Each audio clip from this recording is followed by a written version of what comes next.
Seguramente buenas noches cuando tomé contacto con esta presentación.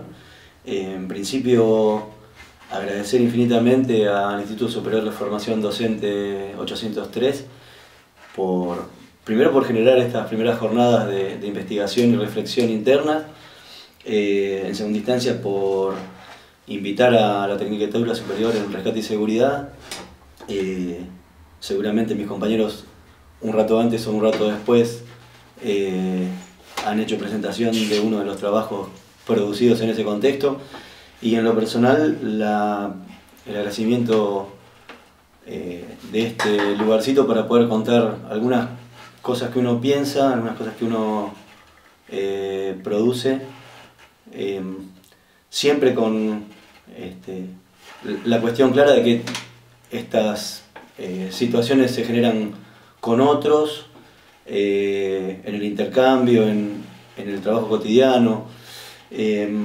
Para ponernos en contexto, esta charla que va a tener como ejes la enseñanza de las prácticas corporales deportivas y sus relaciones con el cuerpo, se enmarcan en un trabajo de investigación desarrollado allá por el año 2005, denominado Didáctica de las prácticas corporales deportivas, su dimensión política entre el discurso y las prácticas. Bueno, este inicio da, o este título da idea de por dónde vamos a transitar estos encuentros, desencuentros, acuerdos y desacuerdos entre lo que se dice y lo que se hace.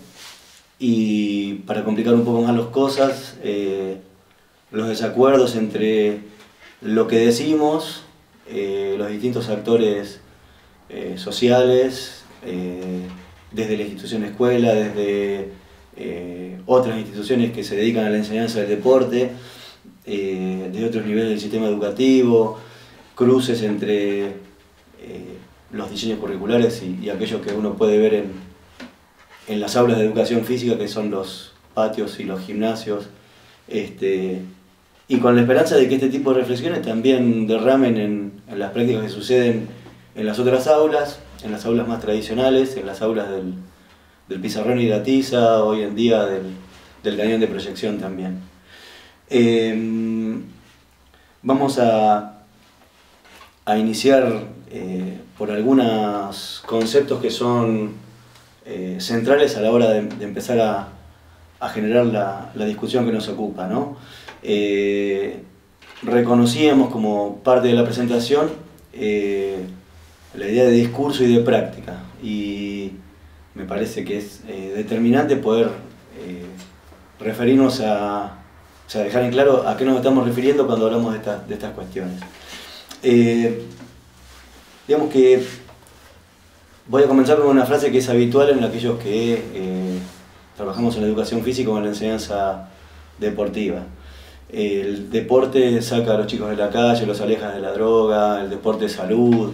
Digo, esta es una afirmación desde el discurso, en principio difícil de refutar o casi a contramano decir que uno no está de acuerdo con esta situación. Pero me parece más que interesante, y eso es lo que vamos a intentar a lo largo de esta media hora, ver qué cuestiones pueden subyacer a estas afirmaciones y cuánto acuerdo o desacuerdo podemos llegar a tener con ellas, ¿no? Convengamos que el discurso es una significación inherente a toda organización social. Todo objeto o toda práctica de una sociedad son significadas, se les otorga sentido a partir del discurso. Y el discurso también es un espacio donde hay una disputa por la hegemonía del poder. El discurso tiene que ver con aquellos que pueden hablar y aquellos que están silenciados. El discurso tiene que ver con la palabra oficial y la palabra del sentido común, con la palabra experta y y aquello que se dice desde lo vulgar, pero en todo caso todos forman parte del discurso y todos se ven representados en la primera frase que mencionamos. Otra idea central de esta charla tiene que ver con el concepto de práctica. Digamos que en el decir del profesor Carvalho, el sentido que la subjetividad del protagonista y el contexto le dan a la acción tiene que ver con la práctica, ¿no? Con aquello que denominamos práctica, que es bien distinto al referirnos a actividades. Vemos aquí determinada forma de proceder, determinada forma de organizar, de intervenir, de interactuar, tienen que ver con aquellas cuestiones que para quien participamos de esa situación cobran cierto sentido. Ese sentido, si bien en un punto es subjetivo, es de quien lo lleva adelante, sin ninguna duda tiene las marcas de la sociedad en la cual se desarrolla. Planteado conceptualmente a qué nos referimos al hablar de discurso y de práctica, y viendo como evidente su interacción, ¿no? su mutuo relación o condicionamiento, vamos a tratar de definir un término sumamente complejo, de hecho polisémico, que es el deporte, y de diferenciarlo desde dónde el deporte se convierte en una práctica, en un saber enseñar válido para esta cultura, que encuentra un espacio en la escuela. Convengamos que a deporte se le dice o se le llama a muchísimas situaciones, ¿no? Quien salga a trotar por nuestra costanera decimos que está haciendo deporte, quien juega al fútbol en la liga barrial también lo denominamos de esta manera, el partido de fútbol de River y Boca del día domingo también se encuadra en esta definición. Esto muestra el amplio espectro que está denominado o que intenta ser definido a partir de una palabra que al principio es tan cortita y que significa tantas cuestiones.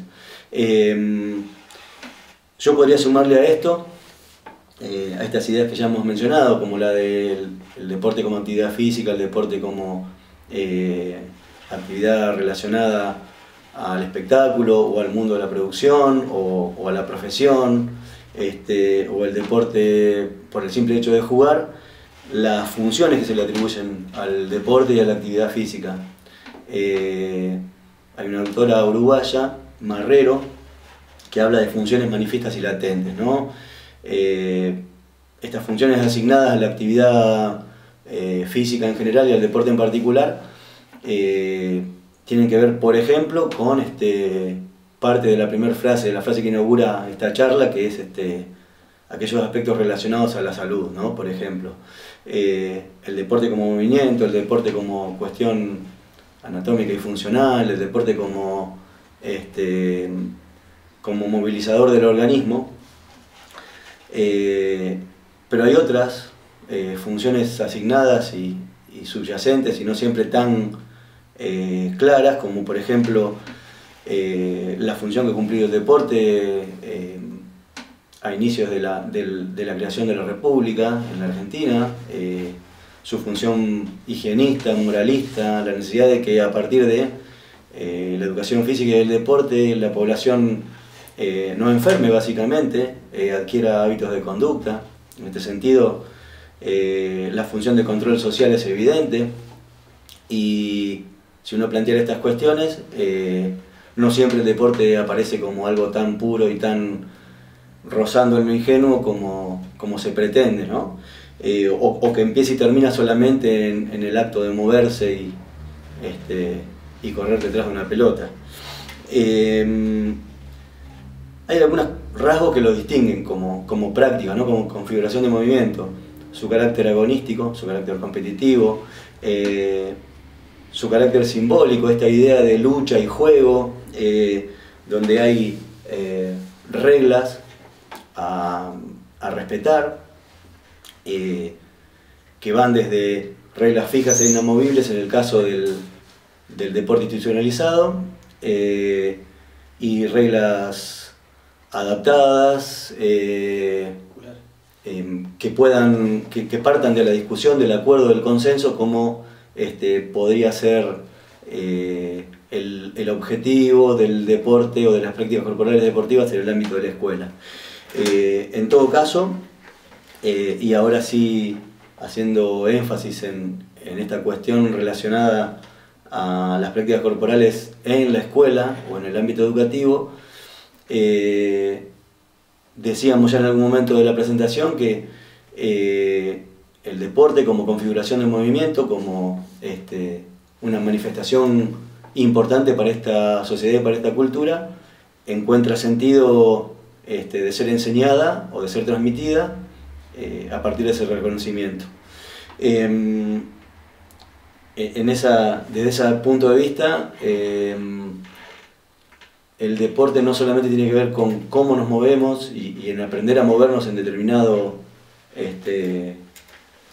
determinada forma, sino también en estas otras cuestiones que se generan a partir de cómo lo presentamos, cómo intervenimos como docentes y qué espacios de intervención y de participación generamos en los alumnos. Quizá anticipándonos alguna posición futura de esta charla, algún señalamiento en cuanto a situaciones de clase observadas, ¿no? Si pretendemos que el deporte sea generador de conciencia a partir del respeto del otro, de construcción de solidaridad, de reflexión crítica, de cooperación, de solidaridad, de lograr consensos, acuerdos y respetarlos, queda totalmente claro, o por lo menos para mí así lo es, el deporte no lo hará por sí mismo, a modo de lo que plantea Erich Fromm en referencia al auxiliador mágico, ¿no? Solamente el hecho de hacer deporte no tendrá impacto en estas cuestiones. El cómo enseña ese deporte,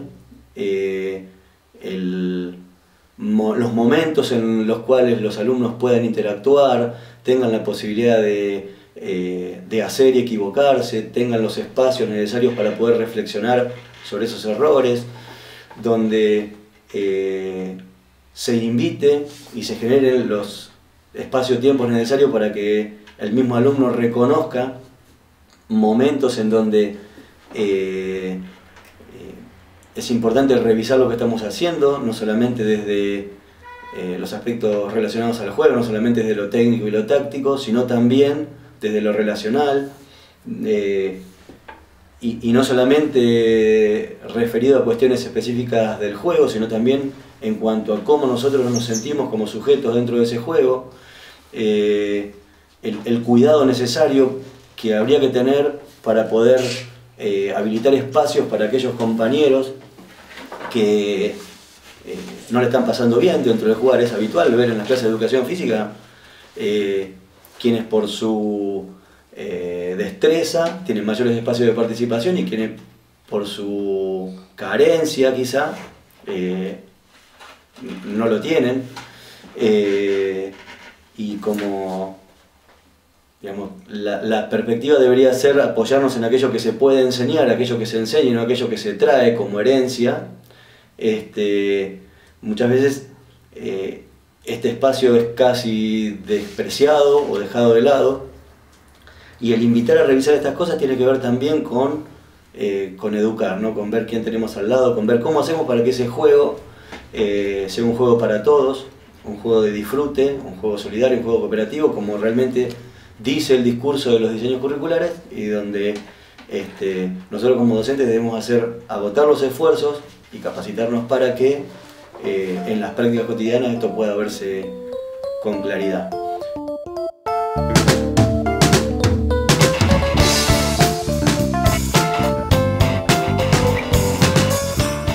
repasando, ¿no? O recuperando desde el discurso algunas cuestiones que hemos ido tocando, por ejemplo, los conceptos de discurso de práctica, el de deporte, cómo cada uno desde su lugar va dando sustento a lo que pretendemos decir en este momento. Lejos de querer cerrar una posición, lo que invito es a la discusión, invito a la posibilidad de analizar, de ver qué estamos haciendo y qué decimos, ver sus niveles de coherencia, no desconocer las contradicciones y continuar en este camino de búsqueda, ¿no? Me gustaría leerles un párrafo de Dolina que realmente grafica de una manera increíble, con una frescura increíble, aquello que es posible ver en una manifestación deportiva cualquiera sea, ¿no? El autor dice: en un partido de fútbol caben infinidad de novelescos episodios. Así reconocemos la fuerza, la velocidad y la destreza deportiva, pero también el engaño astuto del que amaga una conducta para decidirse por otra, las intrigas que preceden el contragolpe, la nobleza y el coraje del que se hincha sin renuncios, la lealtad del que socorre a un compañero en dificultades, la traición del que abandona, la avaricia de los que no sueltan la pelota, y en cada jugada la hidalguía, la soberbia, la inteligencia, la cobardía, la estupidez, la injusticia, la suerte, la burla, la risa o el llanto. Quizá desde otra perspectiva, desde otro lugar, Dolina encierra en 6 renglones, en un pequeño párrafo, todas aquellas cosas que suceden a partir del desarrollo de las prácticas corporales deportivas, de las cuales debemos hacernos cargo, y principalmente de esto en el ámbito de la escuela y de la educación, ¿no? Pero las prácticas corporales deportivas se inscriben exactamente y específicamente en el cuerpo. Y aquí otra cuestión, otro hito en esta charla: el cuerpo no como músculo y hueso, el cuerpo como una construcción simbólica, el cuerpo como una construcción que se da a partir de un proceso identitario, desde la posibilidad de encontrar similitudes y diferencias con otros, donde el otro funciona o actúa como espejo. El cuerpo no se constituye en soledad, se constituye en sociedad. Y el simbolismo que carga está sin ninguna duda teñido por el paradigma que sostiene cada momento histórico. Quisiera hacer un breve pasaje entre la modernidad y la posmodernidad, ¿no? Y para ello apoyarme en 2 autores, la doctora Gil Rodríguez y Zygmunt Bauman, realmente un libro que recomiendo, La modernidad líquida, la metáfora de la solidez de la modernidad enfrentada a la metáfora de la liquidez y del constante transitar de lo posmoderno, ¿no? Algunas características como para ponernos en contexto. La modernidad con esta idea Foucaultiana de la vigilancia, del panóptico, de unos pocos que nos observan y nos miran, de cómo se reticula el espacio, el tiempo y el movimiento en función de satisfacer el deseo como una carencia, el de la búsqueda de un determinado estado, donde el piso es la supervivencia y el techo de ese estado es el lujo, donde esta sociedad estaba marcada por la producción y donde los sujetos debían formarse, y había instituciones que custodiaban esta situación para ser coherentes y sumarse a esta propuesta, donde el cuerpo que se manifestaba en la modernidad era un cuerpo disciplinado, útil, un cuerpo sano, un cuerpo que respondía a la demanda de la producción, no sano solamente desde el punto de vista anátomo-fisiológico, sino también desde el punto de vista psicológico. Un cuerpo que buscaba alcanzar un estándar que le permitía cumplir con esos requerimientos que la época le imponía, donde era posible ver en las manifestaciones de la educación y de la educación física estas funciones higienistas, moralizadoras. ¡Ahí viene! ¡Pibe! Hay que apurarse, si no llevamos estas fichas enseguida no vamos a poder jugar. Pero no tenemos nada, ni camisetas, ni pantalones, ni botines. Pero Melón, ¿no escuchaste la radio? Evita lo da todo. Camisetas, pantalones y botines. Jugaremos en cancha grande, con referí todo. Donde, siendo un poquito más audaces en el análisis, podríamos decir que los aspectos, las estrategias y los estilos didácticos utilizados tenían que ver más con el control, con el acento en lo técnico, con el alcanzar el estereotipo que planteaba el docente o el modelo técnico deportivo específicamente. Y como contrario, la visión de la posmodernidad, ¿no? Aquella que transitamos en este momento, esta idea de este concepto de sinóptico que me parece realmente saliente, ¿no? La idea de que muchos miramos a unos pocos, aquellos pocos que se ven en el reality show, en la televisión, aquellos que marcan la conducta social aceptada. Dicen estos autores que no es muy importante lo que hagamos, no es muy importante lo que alcancemos, como era en la modernidad, sino que es determinante aquello que se diga de nosotros, cuánto logramos que se hable de nosotros. Si antes lo importante era la vigilancia, hoy es la seducción, teniendo en cuenta que lo importante es el consumo. Esta lógica alcanza a todos los estratos sociales y esta imitación de lo que sucede en la pantalla hace posible que haya consumidores de todos los niveles de los poderes adquisitivos y de todos los estratos sociales también. Donde la búsqueda está centrada principalmente en el placer inmediato, en el lo quiero ya, en un constante casi estado de insatisfacción. Y al hablar del cuerpo, si el rasgo central de la modernidad era la salud, el rasgo central de la posmodernidad es el alcance del estar en forma, la búsqueda de estar en forma. Ejemplo claro de la idea de liquidez que plantea Bauman, ¿no? El estar en forma es un estado que casi hipotético, donde rara vez se alcance,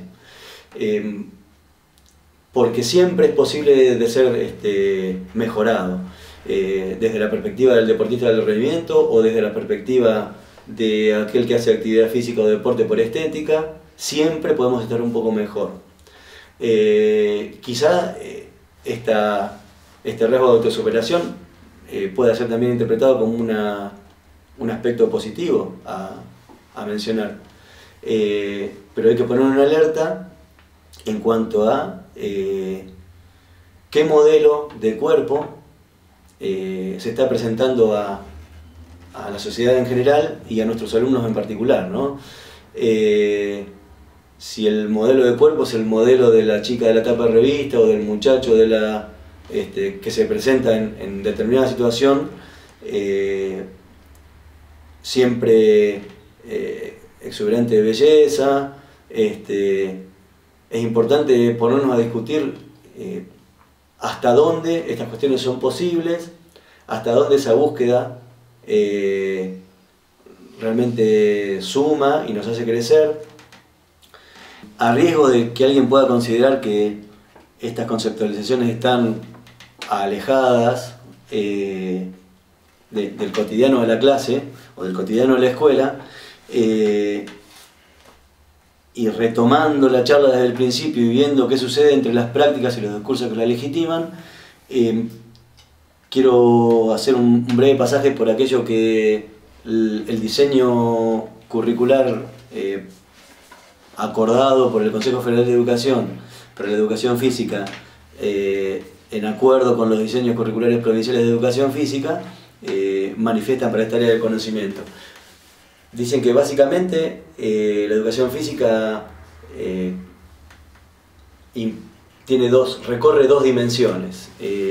Aquella de la disponibilidad corporal, aquella de tener un cuerpo disponible para sí mismo, para la interacción con otros y para la interacción con el medio ambiente, sin desconocer como segunda dimensión o como segundo eje la necesidad imperiosa de tener una actitud crítica y reflexiva, para esto con la necesidad de contar con los argumentos conceptuales necesarios y con las vivencias necesarias que tengan que ver con criticar la cultura corporal del movimiento en este momento histórico. A partir de ello, es imposible pensar una educación física y en ella prácticas corporales deportivas bobas, entre comillas. Es fundamental, desde nuestro hacer docente, generar los espacios necesarios para que la educación física no modelice un cuerpo, no le proponga al alumno alcanzar un estereotipo. Una educación física acorde a estos lineamientos y a esta perspectiva discute con los modelos de cuerpo que hemos mencionado anteriormente, discute en algún punto con el de la modernidad, discute con el concepto de cuerpo de la posmodernidad también, e instala, yo diría que casi una tercera posición, ¿no?, de la cual debemos hacernos responsables como institución y como docentes.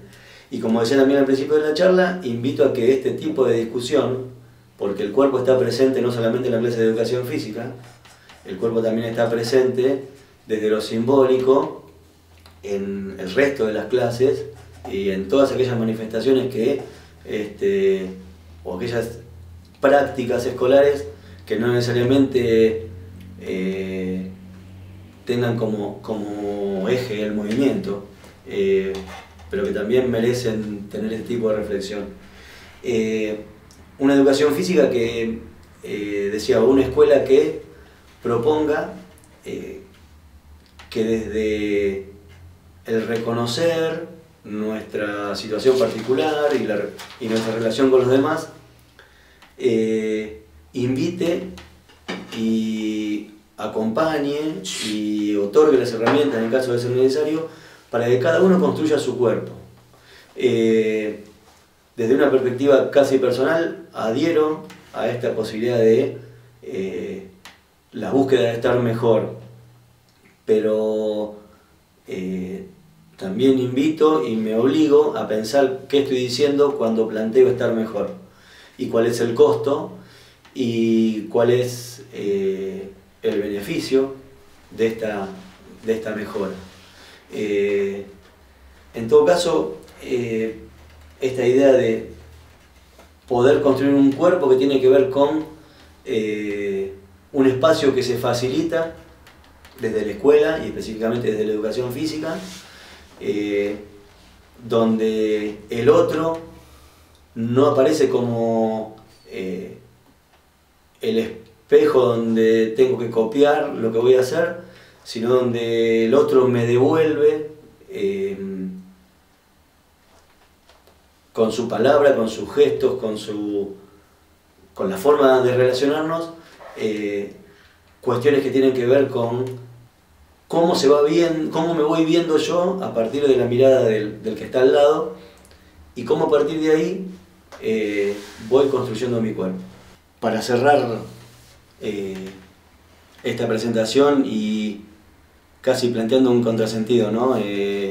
Quiero cerrar algo que debe permanecer abierto en cuanto a la reflexión y en cuanto a la discusión. Me pregunto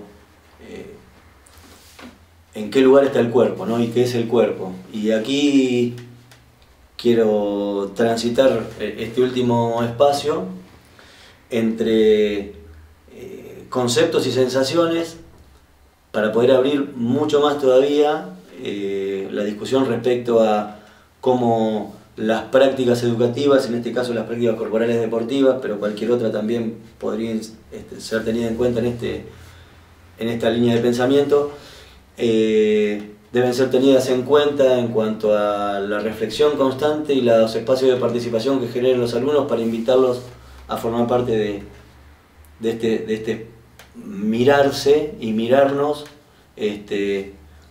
para invitar a que esta sea una cuestión de todos y no de algunos. Finalmente, ¿qué es el cuerpo? A simple vista, la pregunta parece ser de simple respuesta.